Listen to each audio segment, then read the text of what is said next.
शहराची खबरबात या बातमीपत्राचे प्रायोजक आहेत Mac care super speciality hospital Ahmednagar. Congratulations वहिनी, बाळ झाल्याबद्दल। पण मी ऐकलंय डिलिव्हरी फार क्रिटिकल होती। आता ठीक आहे ना सगळं? अगं होता थोडा प्रॉब्लेम, पण स्त्रियांच्या आरोग्याची संपूर्ण काळजी घेणारं मातृसेवा होतं ना साथीला। सगळं सुरळीत झालं। किशोर वयापासून ते रजोनिवृत्तीपर्यंत स्त्रीच्या आरोग्याची संपूर्ण काळजी घेणारं अहमदनगर मधील पहिलं स्त्री रुग्णालय Matruseva women's hospital obstetric ICU। किशोरवयीन आणि विवाहपूर्व समुपदेशन, गरोदर माता तपासणी आणि प्रसूती, पहिल्या सिझेरियन नंतर नॉर्मल डिलिव्हरीची सोय। मातृसेवा विमेन्स हॉस्पिटल, सक्कर चौक, नवीन टिळक रोड, अहमदनगर। फोन 9850200017।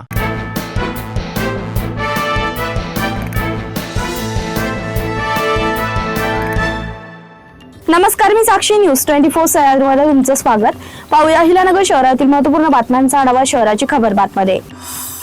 महापालिका आयुक्त यशवंत डांगे यांनी गंज बाजार व सराफ बाजार परिसराची पाहणी करत अतिक्रमणधारकांना तातडीने अतिक्रमणे काढून घेण्याबाबत सक्त ताकीद दिली।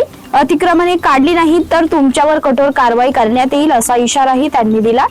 गंज बाजार व सराफ बाजार परिसरातील अतिक्रमणांच्या संदर्भात सराफ सुवर्णकार व्यापारी संघटनेचे अध्यक्ष प्रकाश लोळगे यांनी 15 एप्रिल रोजी महापालिका आयुक्त, जिल्हाधिकारी व जिल्हा पोलीस अधीक्षक यांना निवेदन दिलं होतं।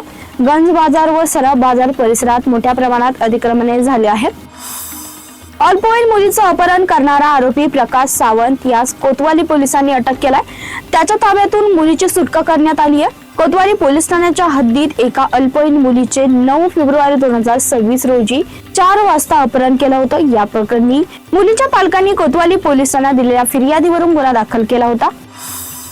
वाढत्या तापमानामुळे विद्यार्थ्यांच्या आरोग्याचा विचार करून जिल्ह्यातील सर्व माध्यमांच्या शाळांच्या वेळेत बदल करण्यात आलाय।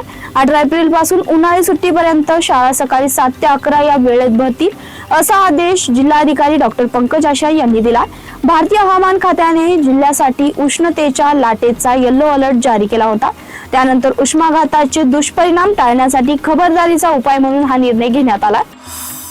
पुणे नगर ST बसमध्ये प्रवास करणाऱ्या एका महिलेने सुमारे 25 लाख रुपयाचे 20 तोळे सोन्याचे दागिने चोरले। कोतवाली पोलिसांनी तांत्रिक विश्लेषणासह सखोल तपास करून हातगाव येथे माया कल्याण भोसलेला अटक केलाय।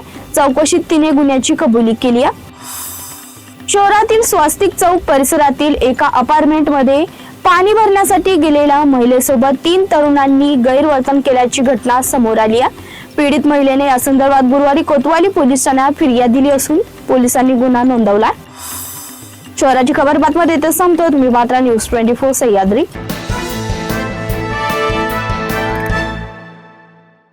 या बातमीपत्राचे प्रायोजक होते Mac care super speciality hospital Ahmednagar.